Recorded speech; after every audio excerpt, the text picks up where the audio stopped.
말씀을 데살로니가 전서 5장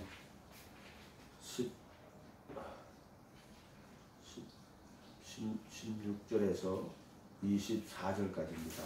데살로니가 전서 5장 16절에서 24절까지 신약 334페이지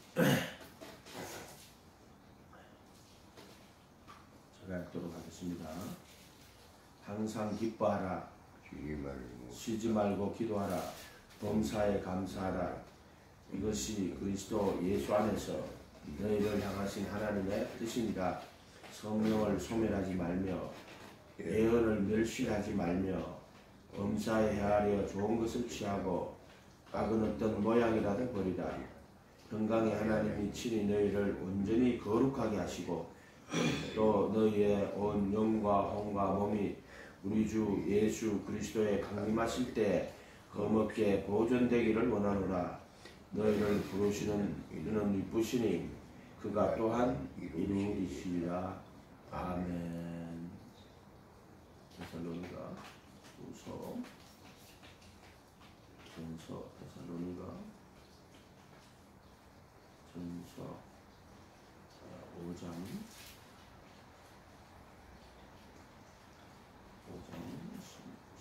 16절에서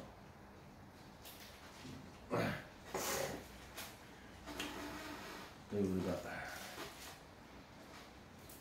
여기 보면은 성령을 소멸하지 말며 성령을 억누르지 말고 이렇게 돼 있어요. 성령을 억누르지 말고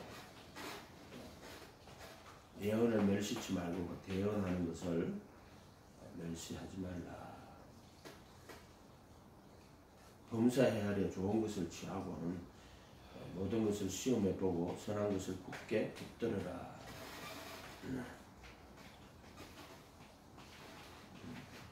그다음에 평강의 하나님께서 평강의 바로 그 하나님께서 너희를 온전히 거룩하게 구별하시기를 원하노라. 내가 하나님께 기도하여 너희의 온 영과 혼과 몸을 우리 주 예수 그리스도께서 오실 때까지 흠없게 보존되기를 구하노라. 그가 또한 우리들을 이루실 것이다. 성령을 소멸하지 말라 하는 것은 성령을 억누르지 말고 이렇게 되어 있고요.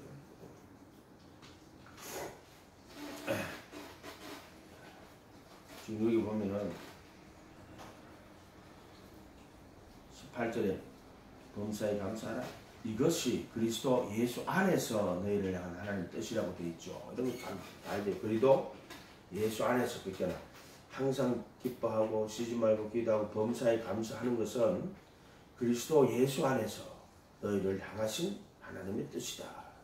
이게 그러니까 그분의 죽음과 부활 안에서 그리도 예수 안에서 의와 진리의 거룩함으로 지으심을 받은 새 사람 예수님 안에서 이게 이제 가능하다. 이렇게 되겠죠. 20절에 예언을 멸시치 말고 이 지금 이 신약 성경을 쓴 바울이 이런 편지를 쓸 때는 아직 신약 성경이 있는 게 아니라 그랬죠. 바울의 편지를 통해서 복음이라는 것이 사도들을 통해서 이렇게 증거가 되고 있단 말이에요. 그 나중에 이제 그 사도들의 서신이라든지 그런 글들을 모아서 신약 성경의 정경화 작업을 거쳐가지고 신약 성경이 되지만 그때는 이 성경 자체가 예언이에요. 예언. 우리가 구약 성경도 선지자들을 통해서 말씀하신 거잖아요. 옛적에 우리 조상들로 말미암아 여러 부분과 모양으로 말씀하신 하나님. 그때 선지자들을 통해서 그 말씀을 하신 거란 말이에요. 그때 이제 예언도 마찬가지예요.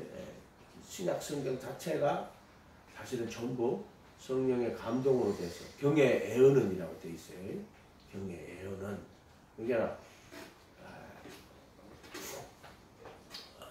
그 사도들을 통해 가지고 성령께서 감동하셔 가지고 그렇게 기록하신 거죠. 그것도 경의 예언을 멸시치 말며 이렇게 그게 이제 예언이라는 것은 성경 가장 기본적으로 말하자면은 성경이 가장 완전한 그리고 표준화된 예언이에요. 성경도 특징상 예언이라고 볼 수 있죠. 그래서 경의 모든 말씀은 그거 다 찾아볼까요? 경의 모든 말씀 그게 어디 나오죠?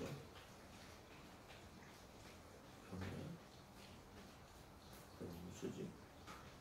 먼저 알 것은 경의 모든 예언은이라고 되어 있죠. 경의 모든 예언은 성경 기록의 대언 중 어떤 것도 사적이선 해석해서 그렇게 이 경의 모든 예언을 성경 기록의 대언 중 신명기 같은 경우는 내가 지금 보니까 예언을 다 대언으로 했어요. 예언과 대언이 이게 맞느냐? 똑같은 말인데 왜 그러면 예언이라고 하고 대언이라고 그러냐? 대언은 하나님을 대신해서 하신 말씀이다. 대신이 아니고 하나님 전하는 말씀을 그 선지자들을 통해서 전해주니까 대언이라고 하죠. 예언이라고 하는 말은 미리 앞으로 일어날 일을 우리가 말한다. 그럴 때 예언이잖아요. 근데 신약 성경 예언이라고 하는 것은 구약에서 예언이라고 하는 것은 예수님에 대해 가지고 이야기를 하는 거예요. 앞으로 있을 일도 있겠지만 궁극적으로 그 예언의 목적은 앞으로 이 땅에 오실 예수님에 대해서 증거하는 것이 구약에서 예언이 되겠죠. 주로 이제 구약의 선지자들이 많은 율법을 가지고 백성들의 죄를 지적해주고 그들의 해결을 촉구하고 그리고 약속하신 그 메시아에 대한 것을 이제 말하자면 멀리서 예언하는 거라고 할 때는 맞죠. 그러나 원칙상 더 좀 큰 범위로 보면 대언이라고 쓰는 것이 좀 맞다고 생각해요. 하나님을 대신해서 하나님이 전해주는 것을 대신 전해준다. 대언이다. 대신 말한다는 뜻이잖아요. 그죠? 그런 뜻으로 쓰는 게 더 맞지 않을까 이렇게 생각을 해요.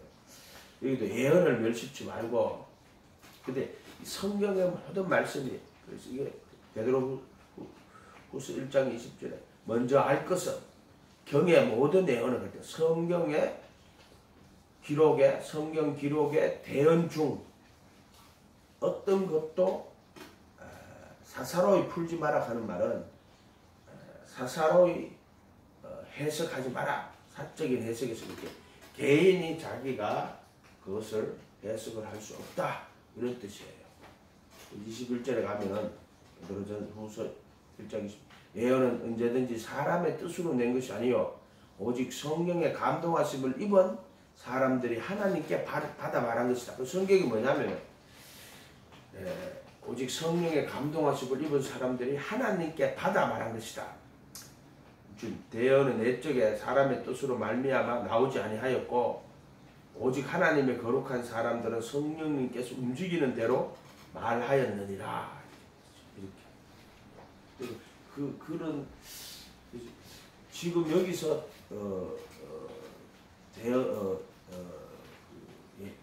예언을 멸시하지 말라고 바울이 쓸 때는 구약이 되겠죠.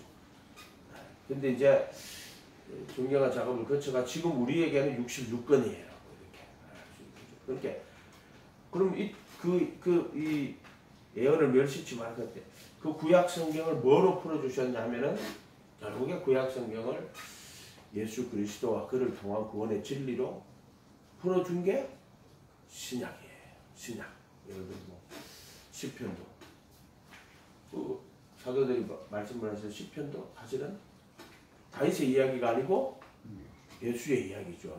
이렇게 뭐 아담의 이야기도 결국에는 둘째 아담이신 예수님의 모형으로 주어진 거라고 이렇게 모형론이라고 그러잖아요. 이렇게 결국에는 이제 전 성경 예수 그리스도와 하나님의 아들 예수 그리스도와 그를 통한 구원의 진리로 이렇게 해석을 해주신 거다 이렇게 보면 되겠죠. 그래서 예언을 멸시치 말고 할 때 먼저 알 것은 모든 예언은 사사로이 풀 것이 아니니 성경 기록에 할 때 이때 구약이 되겠죠. 대언 중 어떤 것도 사적인 해석에서 나지 아니하였으니 이게 이제 만약에 그 바리새인 서기관들처럼 그렇게 해석을 하면은 만약에 예수님이 그 있을 자리가 전혀 없죠. 전혀 없다 말이에요. 예언은 언제든지 사람의 뜻으로 낸 것이 아니다. 사람의 뜻으로 말미암아 나오지 아니하였고, 예언은 오직 하나님의 거룩한 사람들은, 선지자들이죠, 성령께서 움직이는 대로 말하였느니라. 이쪽에 우리 조상들로 여러 부분과 모양으로 말씀하신 하나님이 모세율법과 무건의 율법 돌판에 또 선지자들의 글과 시편에 이렇게 돼 있잖아요, 그죠? 이렇게. 그런 것처럼 말하였느니라. 그 예언을 멸시하지 말고. 그럼 지금 우리에게 예언이라 하는 것은 어떻게 되냐면 구약 플러스 신약의 그 사도들을 통하여서 우리에게 주신 복음. 그것은 사실은 그 구약과 신약의 관계가 지금 구약은 율법과 창조와 율법이라면 신약은, 근데 구약에도 그 복음이 숨어 있어요. 감추어져 있는 거지. 그것을 나타내시는 거죠. 네? 창조에 대해서도 이야기하시고 율법에 대해서도 이야기하고 복음에 대해서도 복음을 말하자면 복음을 갖다 사도들이 증거했지만 그건 사실 구약에 감추어진 것들, 하나님의 아들의 관한 이야기가 감추어진 것들을 다 드러낸 거다, 이렇게 볼 수가 있겠죠. 그래서 수건이 탁 벗겨지니까 구약을 읽을 때 수건이 벗겨졌다. 근데 원래는 왜 그 감추었느냐?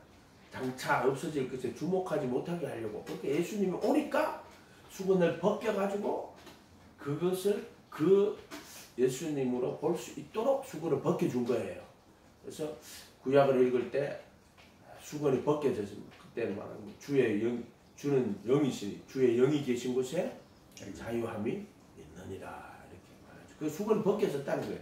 그 수건이 벗겨질 때 그러한 자유함이 있다 하는 거예요. 그래서 그게 뭐 우리가 수건이 벗겨지는 것도 정확히 따지면 어떻게 보면 우리가 택하심을 입은 증거 중에 하나가 수건이 벗겨지는 거예요. 수건이 벗겨질 때 주의 영이라고 할 때는 이제 지성소에서 그때는 이제 주께서라고 하거든요. 그때는 만왕의 왕 만유의 주, 죽으시고 부활하신 예수님이 하늘과 땅의 모든 권세를 가지신 주라고 할 때는 모든 입으로 예수를 주라 시나요. 모든 무릎을 예수 이름에 꿇게 하시고 예수 그리스도를 주라 시나요. 하나님 아버지께 영광 돌려. 그때 주는 만왕의 왕 만유의 주가 되신 거예요. 그러니까 우리가 예수님 주라고 할 때는 개인적으로 이제 예수님 자기의 주의로 영접하는 것도 있지만 너희가 십자가에 못 박은 예수를 하나님이 주와 그리스도가 되겠다. 그래서 만왕의 왕 만유의 주가 되겠다. 이런 말도 되고요. 예수님은 지금 하늘님 보좌 우편에 계시고 만왕의 왕 만유의 주로 계신 분이기도 하죠. 이렇게 이제 우리가 영접할 때 그렇게 영접을 해야 되겠죠. 너희가 십자가에 못 박은 예수를 하나님이 주와 그리스도가 되겠다. 사도들은 처음 영접할 때 자기를 이제 예수님을 주로 할 때는 뭐 주인으로 영접하는 것 똑같이 뭐 주로 영접한 사람들입니다. 그가 죽으시고 부활하신 후에는 이제 만왕의 왕 만유의 주로 이렇게 영접하게 돼야 되겠죠. 예언을 멸시하지 말고, 그리고 신약도 마찬가지죠. 우리가 예언의 말씀이라는 것도 보면 뭐 지혜와 지식의 말씀, 또 예언의 말씀, 방언의 말씀, 방언 통역의 말씀, 이런 것도 사실은 예언이라고 볼 수 있어요.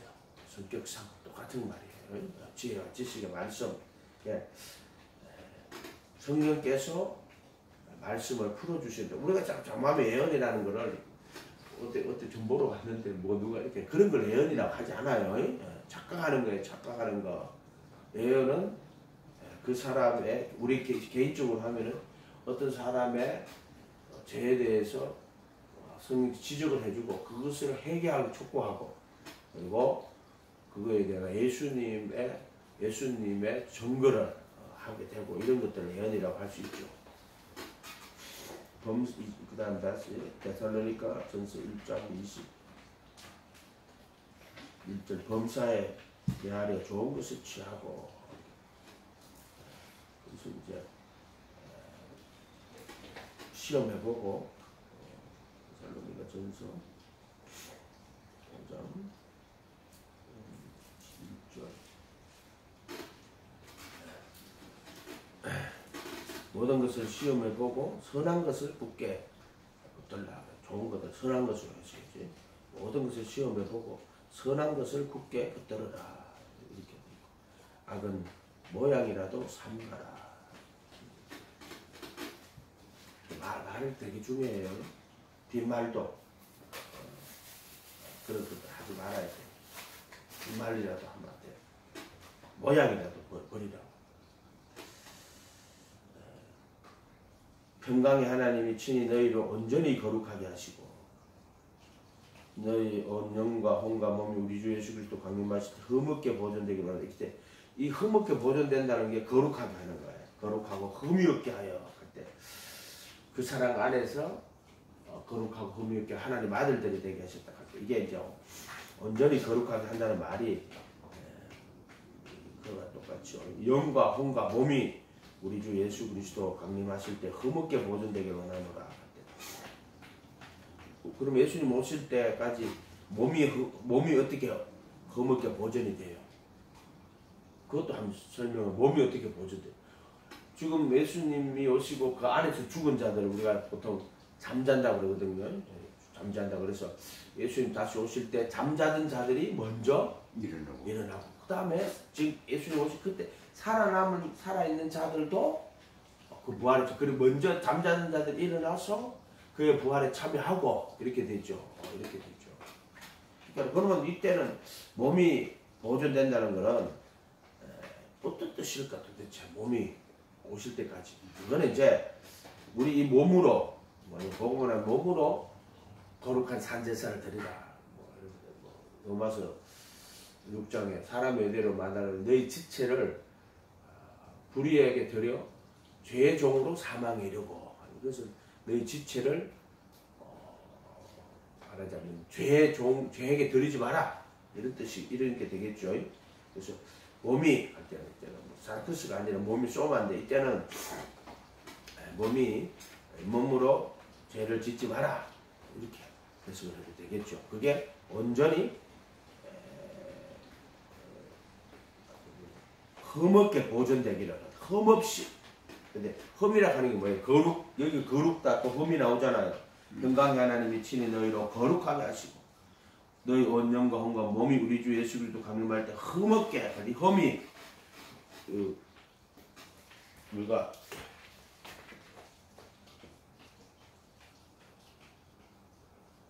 이게 거룩이라고 그랬죠. 너희 몸으로 거룩히 구분하는 거고 여기가 속죄서 필포할 때 영원한 성령으로 흠없이 자기를 하나님께 드린 그대의 피가 흠없이. 그래서 너의 양심을 얼마나 더 많이 깨끗하게 하여 살아게. 그때가 흠없이 해요. 그러니까 양심에 있는 걸 보혈의 피로 씻고 그 양심 안에 흠이 없이 이렇게 해석해야 되죠. 흠없이 자기를 하나님께 드린 그리스도의 피가 너의 양심으로 얼마나 더 많이 깨끗하게 하여 할 때 그게 흠없이 해요. 보혈의 피로 양심을 씻고 그래서 죽은 행실에서 떠나 살아계신 하나님을 섬기게 할 때 그때 흠없이라는 단어를 쓰는 거예요. 또 히브리서 10장 14절에 가면은 10장 10절이 그리스도의 몸으로 거룩히 구분하는 거고요. 10장 14절이 거룩하게 된 자들을 하늘물로 영원히 완전히 하셨다. 그때 흠없이에요. 흠없이. 에베소서 1장 5절인가 그때 그리스도 안에서 택하여 그 사랑 안에서 거룩하고 흠이 없게 하시려고 할 때. 그것도 흠없게. 이렇게 거룩이 뭐고 완전히 거룩하게 그들의 몸으로 거룩하게 구분하시고 거룩하게 구분된 자들은 한 흠물로 영원히 온전케 하시고 완전케 하시고 그게 흠없이 해요. 흠없이. 이렇게 친히 너희를 온전히 거룩하게 하시고 또 온 영과 혼과 몸이 우리 주 예수 그리스도 강림하실 때 흠없게 보존되기를 원하는. 그래서 보통 이제 3분선 하는 사람이 여기 봐라. 여기 영이 있고 혼이 있고 몸이 있지 않느냐 이렇게 이야기를 한단 말이에요. 영이 혼은 우리 인간의 인격이고 혼이에요. 혼 지정의를 가진. 그래서 깨닫고 다음에 슬퍼하고 기뻐하고 좋아하고 싫어하고 또 진짜 의는 결단하고 결정하고 또 순종하고 뭐 이런 건 전부 지정의의 기능들이에요. 깨닫고 그리고 그 깨달은 것을 즐거워하고 그리고 그것을 결단해서 그것을 선택하고 하는 이것들이 전부 그 지정의의 기능이에요. 혼의 기능이다. 혼. 그 인간은 인격이에요. 인격. 혼이란 말이에요. 혼. 자기가 선택을 하고 자기가 깨닫고 선택하고 결정을 해야 되는 거란 말이에요. 이 인간의 혼이란 말이에요. 혼. 그러면 그 혼 속에 영이 있어요. 그래서 혼이 있고 그 다음에 영이 있는데 영은 혼은 존재라면은 영은 혼 속에 있는 독립적인 혼은 독립적 존재예요. 독립적 존재.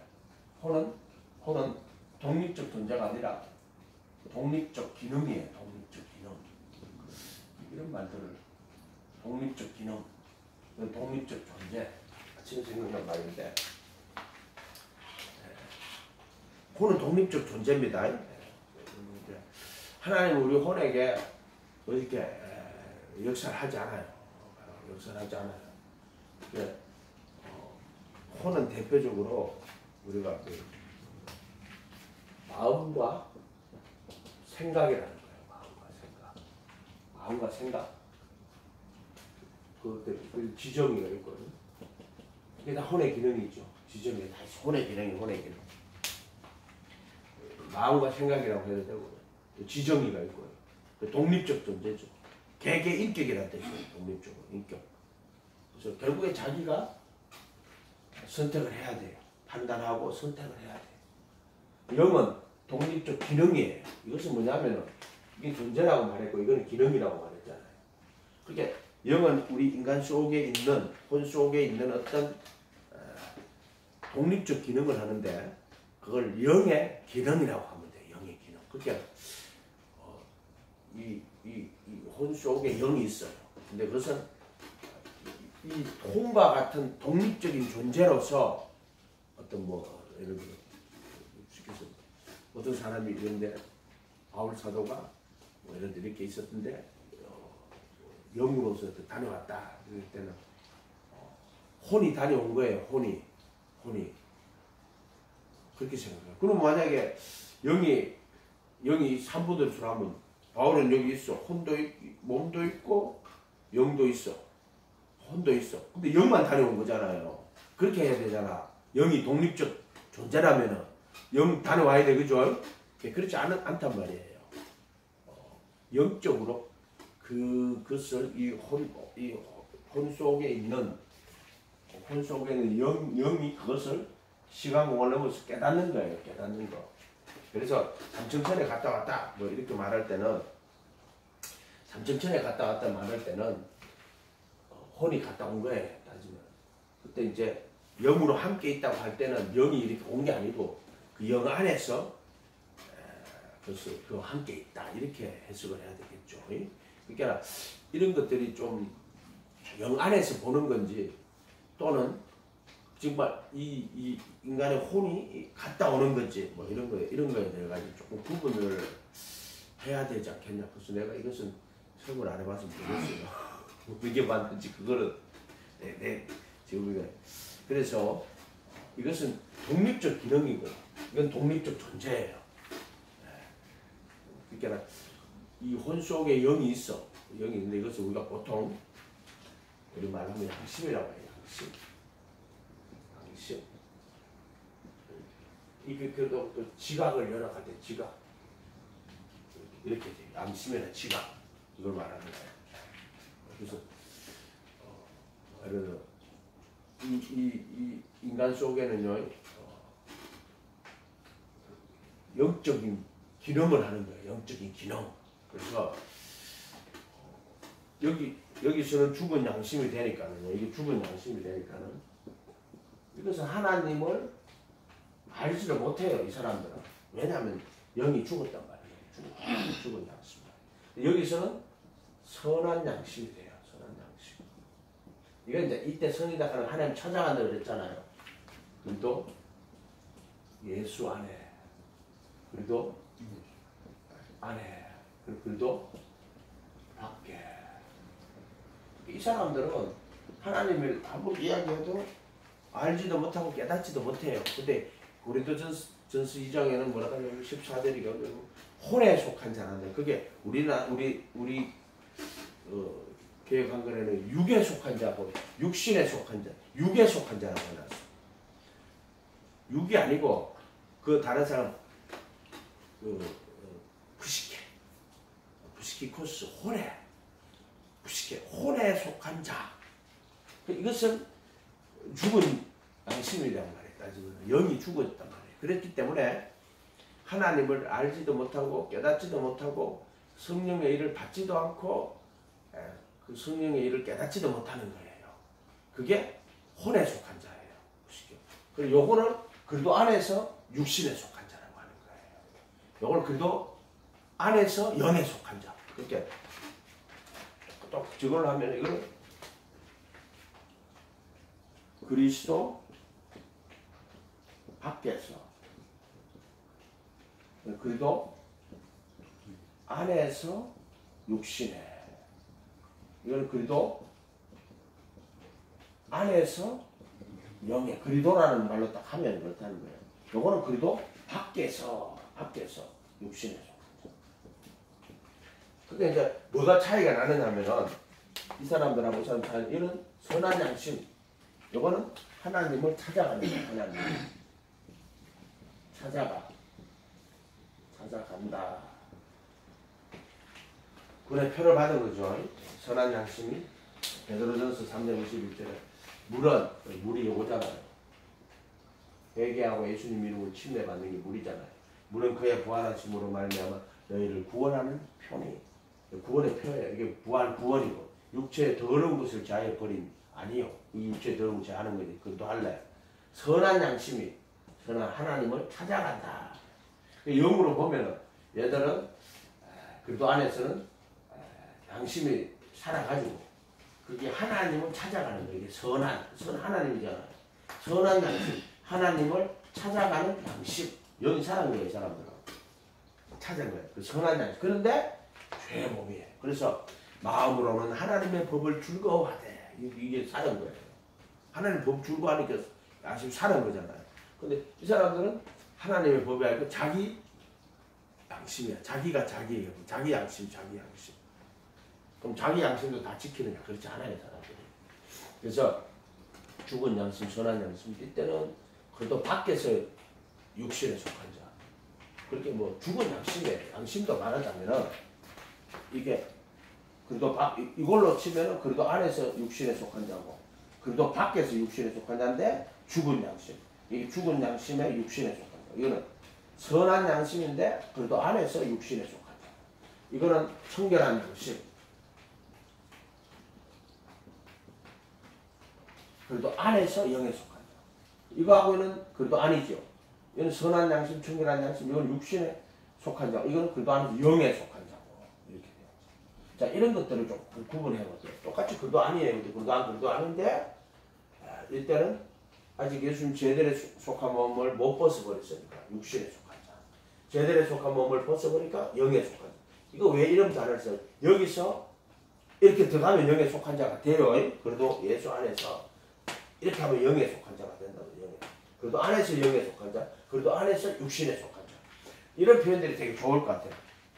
그래도 예수 안에 이렇게 하면 사람들이 이게 되게 어렵게 생각해요. 그래도 안에서 육신에 속한 자, 그래도 안에서 영에 속한 자.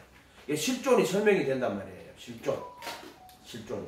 그래서 지금 내가 그래도 안에서 영에 속해 있는지, 지금 내가 그래도 안에서 육신에 속해 있는지, 그 자기가 생각을 해봐야 돼요. 생각을 해봐야 돼. 그래도 안에서 내가 육신에 속해 있다. 또 영에 속해 있다. 그의 죽음과 부활 안에 있는 걸 영에 속해 있다 하는 거예요. 예를 들어 이때 침례 받을 때도 성령이 비둘기처럼 임해요. 임해 있을 때는 그럼 영에 속했네? 아니에요. 내 이름으로 보낼 성령 그가 너에게 내가 말한 모든 것을 생각나게 하고 가르치죠. 제자잖아요. 그럼에도 불구하고 아직도 영에 속한 자가 아니고 육신에 속한 자는 이 그리스도의 할례를 그러니까 여기 있으면 그리스도 안에서 육신에 속한 자고 여기 있으면 그리스도 안에서 영에 속한 자예요. 여기서 이렇게 옮겨주면 영에 속한 자가 되는 거고요. 여기서 이렇게 떨어지면은 그리스도 안에서 육신에 속한 자가 돼요. 그리고 예를 들어 뭐 성령으로 시작해서 육신으로 마친다 이런 말도 있잖아요. 전에는 저 사람이 영에 속한 자였는데 지금은 육신에 속한 자가 될 수도 있고 전에는 육신에 속한 자였는데 그래도 안에 전에는 여기 속했는데 그래도 밖에 있는 자였어. 좁은 양심에. 그런데 어느 날 이제 은혜를 깨닫고 부르시면 은혜를 받으니까 그래도 안에서 이제 그래도 안으로 들어온 거죠. 그래서 그래도 안에서 육신에 속한 자, 그래도 안에서 영에 속한 자가 돼요. 이렇게. 이것은 뭐 어떤 존재적인 변화가 아니라 그랬어요. 여기 있는 사람이 이렇게 그런데 어떤 사람이 죄들에서 몸을 벗고 또 그분 마음에 두고 생각에 기록하고 이런 게 그 사람이 그렇게 됐다는 게 아니라 그가 여기에서 이렇게 돌았다. 그러니까 그때 정과 없이 못 박혀 있고 그 다음에 그 법을 마음에 두고 생각에 기록했다. 이렇게 존재의 변화라기보다는 상태의 변화예요.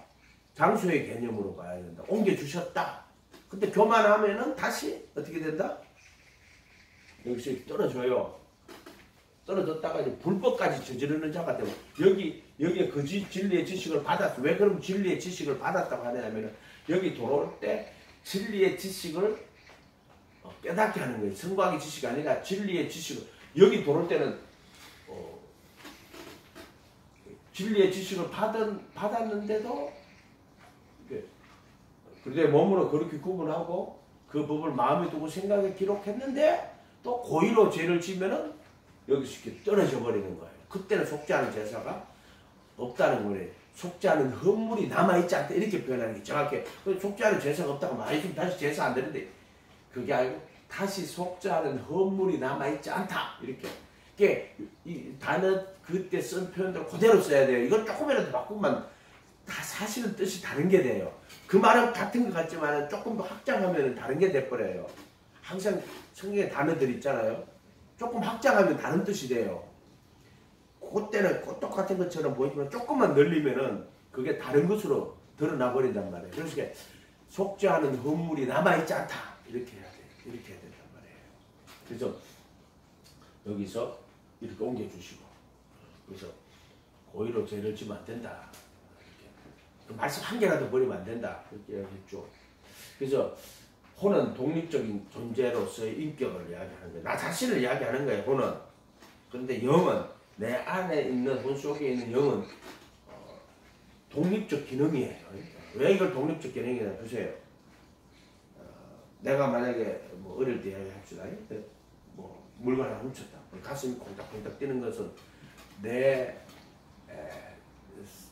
생각하고 상관이 있느냐고 상관이 없죠. 그때는 반응을 하는 거예요.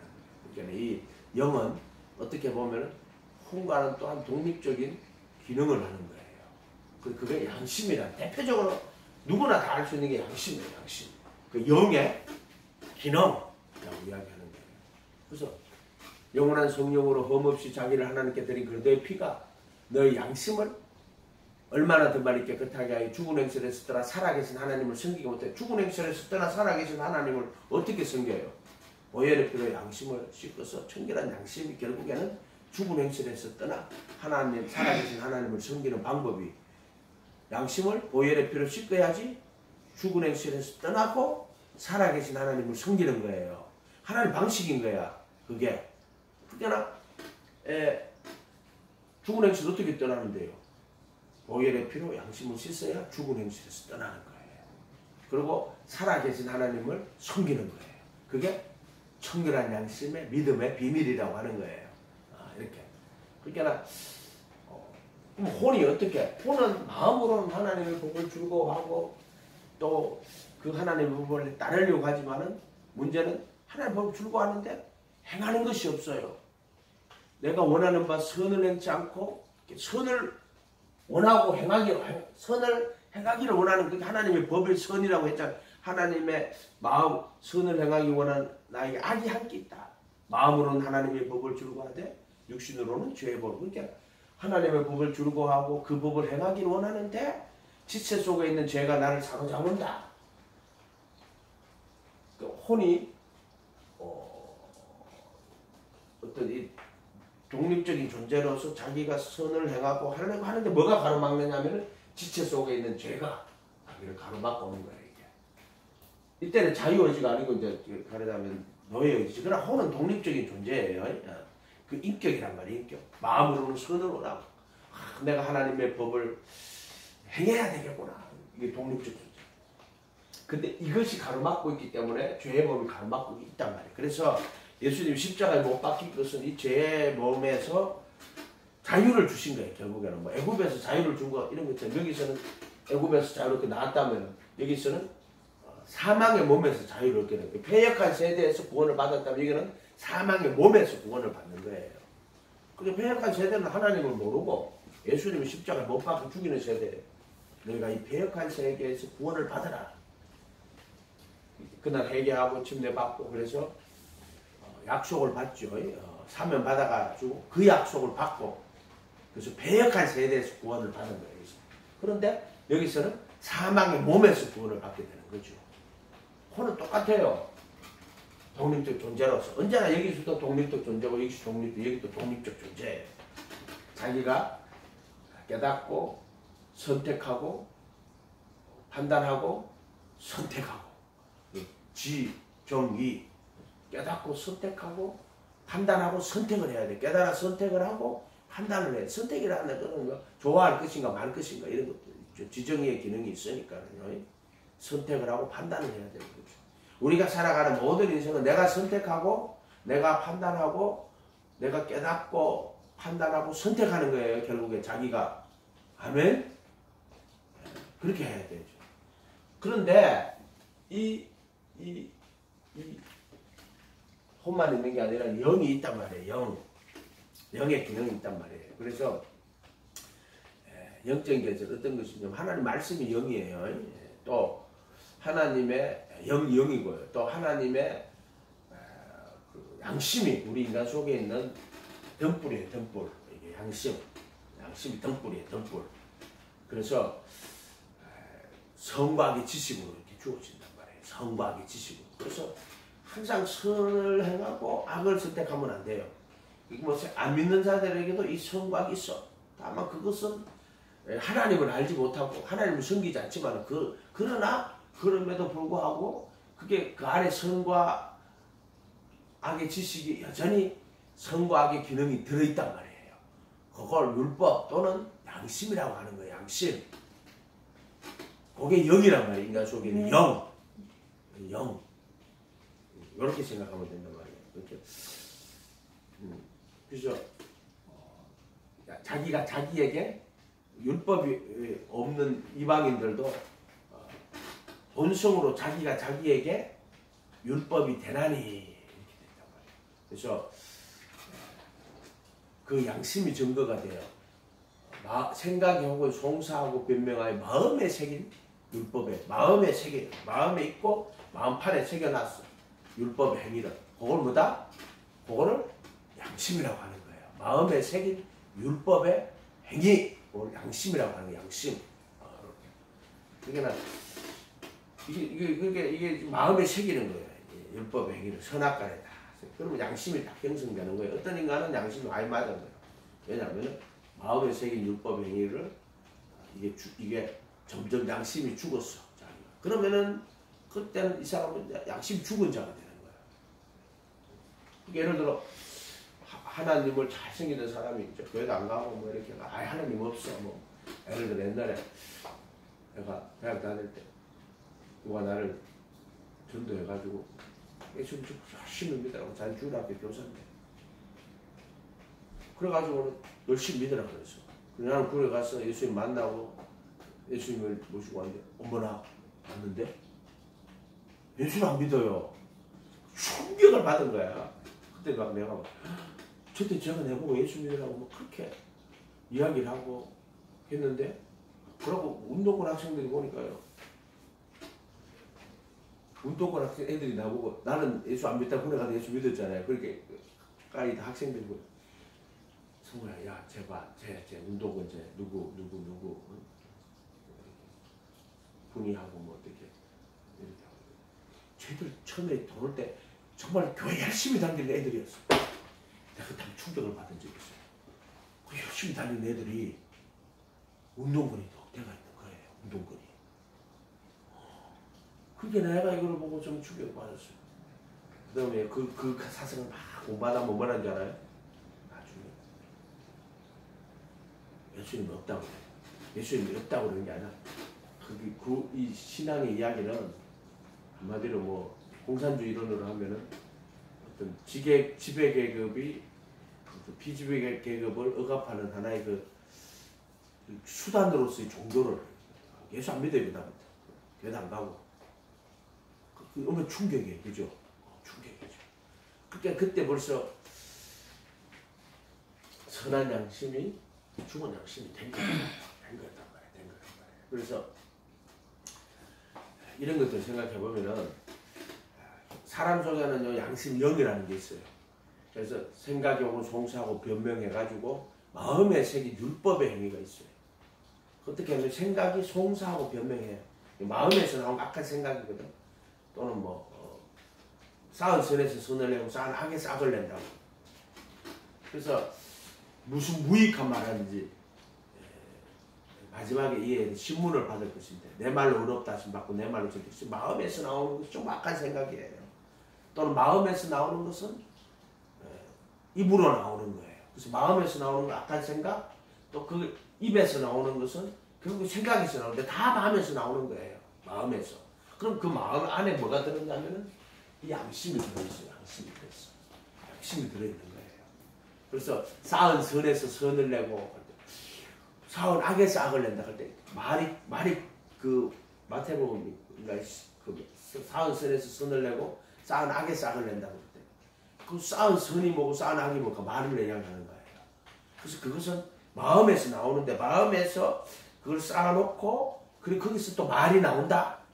그게 쌓은 선에서 선이 나온다 할 때 마음에 선을 쌓아놓고 거기서 선한 말이 나오고 마음에 악을 쌓아놓고 악한 말이 나오고 이렇게 내 말로 신문을 받으려 할 때 그게 마음에서 나오는 것은 생각이고요.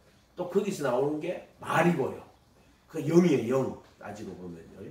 그 말도 영이에요. 그죠? 말도 영이에요. 그래서 이 말이 굉장히 중요한 거예요. 말이 그냥 그 말이 마지막 날 이에 대하여 신문을 받으리라. 말이 영이에요. 말이 영. 그래서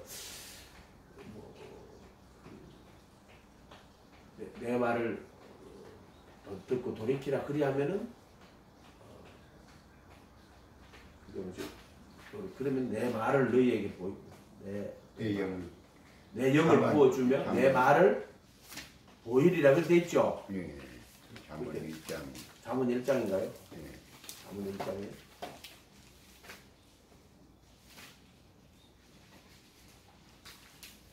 한번 찾아봅시다. 1장 어디 있어요?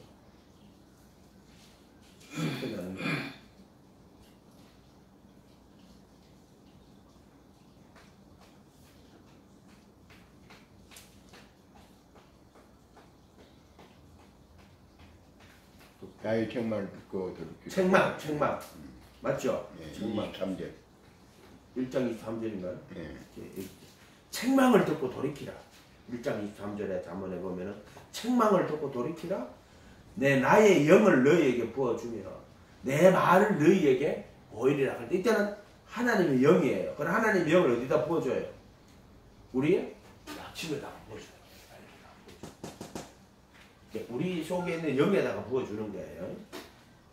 이제 그 말 영을 부어주어서 그 양심이 살아나는 거예요. 책망을 듣고 돌이키며 내 영을 너희에게 부어주며 내 말을 갖다 그 영을 부어주니까 양심이 살아나고 또 말을 보이니까 지각이 살아나는 거예요. 그러니까 어떻게 보면 이것은 하나님과 우리 사이에 어떤 교통하는 기관이에요. 근데 그게 양심과 지각이라. 양심과 지각. 내 영을 부어주고 내 말을 너희에게 보일 것이다. 이 말씀이 영이죠. 하나님의 말씀이 영이죠. 하나님의 말씀이 영이고 그것이 우리 속에 와서 우리 양심을 깨끗하게 하고 또 우리 지각을 새롭게 하고 그 하나님의 말씀인 거죠. 그러니까 우리 인간 속에 영의 이것은 그 독립적 기능으로서 영이 있고요. 독립적 존재로서의 혼은 우리 자신을 이야기하는 거예요. 그래서 내 말을 책망을 듣고 돌이키라. 내가 나의 영을 너희에게 부어주며 어디에 부어주는 거예요? 우리 영에 부어주는 거예요. 양심을 살리고 그 다음에 그 말을 우리에게 보이므로 우리에게 지각을 새롭게 하는 거죠. 이게 이제 말하자면 영에 속하는 거예요. 양심을 살리고 보혈의 피로 양심을 씻고 그 법을 마음에 두고 생각에 기록하고 이렇게 했어요. 그게 청결한 양심이에요. 그게 하나님을 섬기는 거예요. 그게 죽은 행실에서 떠나 하나님을 섬기는 게 보혈의 양심을 씻고 그 법을 마음에 두고 생각에 기록하는 이렇게 돼야 돼요. 그게 영이 있느냐? 인간 속에 있죠. 어떤 이들은 양심을 버렸고 믿음에 대하여 파선해요. 왜 그럼 믿음이 파선합니까? 양심을 버렸는데. 그것이 당연한 거예요. 양심에 영이 있는데 그러면 양심을 버리면 당연히 그 믿음이 파손될 수밖에 없어요. 그 사람은. 근데 양심 많이 맞았는데 자기 예수 믿고 있다고. 그 믿음 아니에요. 스스로 믿는 믿음이지 하나님이 그거 함께하는 믿음이 아니에요. 이렇게. 그러니까 이게 선한 양심, 또 청결한 양심입니다. 자기가 자꾸 양심을 더럽혔어. 그런데 자기가 믿고 있어. 그럼 거짓 믿음 되는 거예요.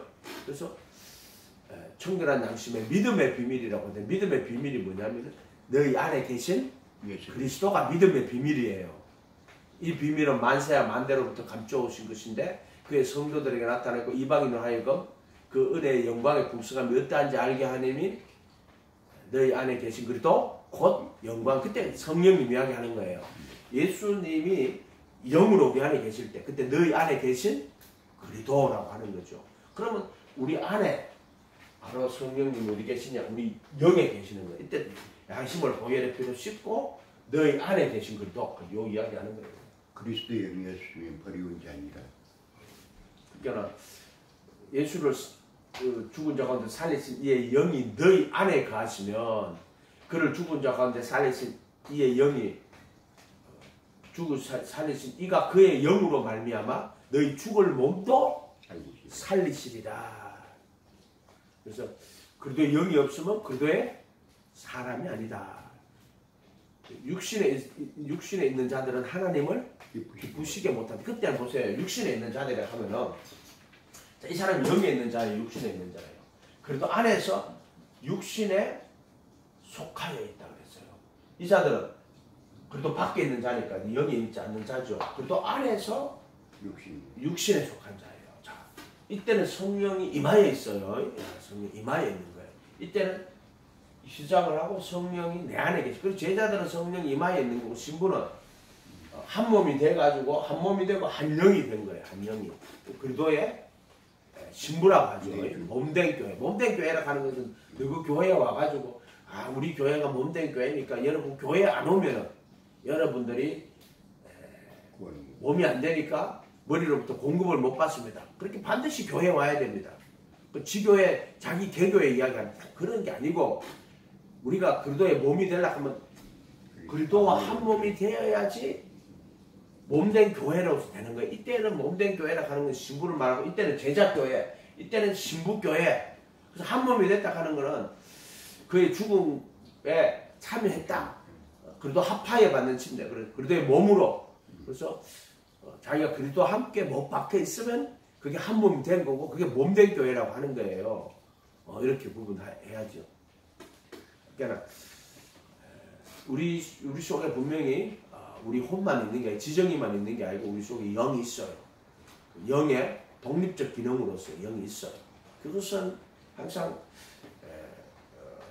양심이라는 게 있어가지고요. 우리로 하여금 선과 악에 영일 수도 이 사람 영이 있지.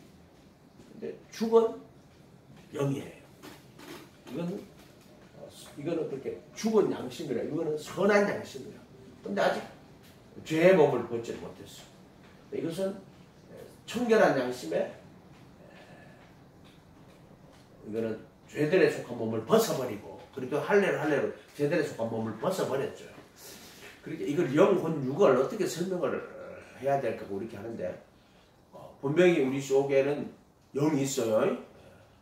근데 예를 들어 영이 죽은 자들 이렇게 봐요. 스스로 지혜롭다나 어리석게 되어 썩어지지 않은 하나님의 영광을 썩어질 사랑과 검수와 버러지 형상의 우상으로 바꿨다. 그래서 그 상실한 누스대로 내어버렸어. 지각대로 내어버렸어. 자기 몸을 이게 영이, 그렇게 하면 영이 죽은 것이 되는 거야. 죽은 양심이 되는 거야. 그렇게 상실한 누스, 지각이 죽은 거야. 하나님을 알지도 못하고 하나님을 성령의 일을 깨닫지도 못하고 받지도 아니하고, 그렇게 하면 영이 죽은 자가 되는 거예요. 영이 죽은 자. 그렇게 영이 분명히 우리 혼 속에 영의 기능이 있는데, 이것이 독립적인 어떤 존재로서 영이 들어갔다 나갔다, 독립적인 존재는 아니다. 그러나 우리 혼 속에 영의 기능이 있어요. 영의 기능이 있어요.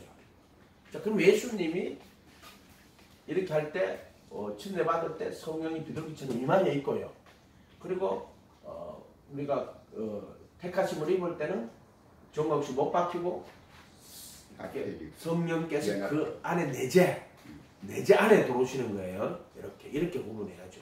그러니까 영이 분명히 우리 인간 속에 영이 존재해요. 그럼 그 영의 기능이나 실체가 뭐냐? 성과학의 지식이에요. 성과학의 지식. 그 다음에 하나님을 찾아가는, 하나님 찾아가고, 그렇게 심령이 가난한 자는 복이 있나니 천국이 저희 것이었다. 그때는 심령이라고 되어 있는 건 영이에요. 지금 스피리트가 가난하다고 되어 있어요. 근데 영혼의 구원을 받으면 혼의 구원을 받아요. 예를 들어 예수님이 영혼이 떠나가시느니라. 27장 오신 마태복음 그때는 혼이 떠나가는 거예요. 혼이 떠나가는 거야. 그래, 이런 것들을 무시하지, 한 개라도 단어를 무시하지 말고, 그럼 심정이 가난해. 제자들, 산에 올라가 제자들이 나오지, 입을 열어. 영이 가난한 자는 복이 있나니 천국이 저희, 이걸 심령이 가난해. 그렇게 심령이라고 영혼이라고 이걸 구분 안 해놓은 거야. 심령이라고 적어놓은 거는 사실 영이에요. 그 다음 영혼이라고 적어놓은 거는 혼이에요. 근데 심령이다 영혼이다 이런 걸 구분이 돼요, 안 돼요? 안 되죠. 근데 이제 그거는 원어상에는 그것이 분명히 구분되가 있다. 영이 가난한 자는 복이 있나니, 그 영이 가난한 게 뭐지?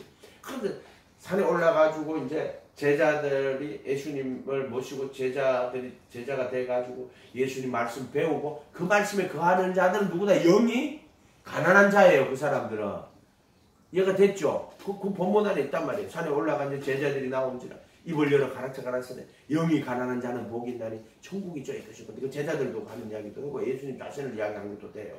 그래서 예수님 모시고 그분의 말씀을 제자가 되고 그분의 말씀을 보고 배우고 말씀에 거할 때 그때 영이 가난한 자라고 하는 거예요. 그거는 왜냐하면은 세상 것을 탐하고 그 육신의 정욕, 안목의 이생의 자랑을 탐하고 그때는 가난한 자가 아니에요. 영이. 그래서 영이 아주 부자인 거예요. 막 세상에서 영이. 그럼 영이 가난하다는 건 뭐예요? 세상에 대해서는 영이 가난한 거고, 그럼 하나님을 찾아가는 거야. 그 영이 가난한 거야. 세상에서는 부여치지만 하나님께 대하여 부여치 못한 자가 있죠. 그건 전부 다 영적으로는 죽은 영이에요. 그게는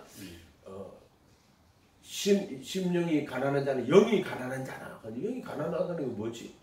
그래서 이제 선한 양심에 하나님 찾아가고 또 하나님 법 줄고하고 회개하고 예수님 모시고 예수님의 제자가 되고 그분의 가르침에 거할 때 그걸 영이 가난한 자라고 하는 거예요. 영이 가난한 자.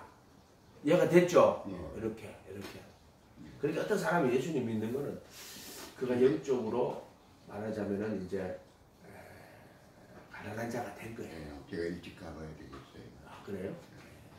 영이 가난한 자가 되어서 그렇게 되었다. 이렇게 생각을 하면 되겠습니다. 그래서 어떤 이 좀 영하고 혼하고를 구분할 줄도 알고 또 그의 기능과 그것을 또 혼돈하지 않도록 한번 전체 말씀하고 어떻게 조화를 이루어서 한번 볼 수 있는, 자꾸 기도하면서 자기가 이걸 발전시켜 나가야죠. 그렇게 기도하겠습니다. 거룩하신 주님 감사합니다.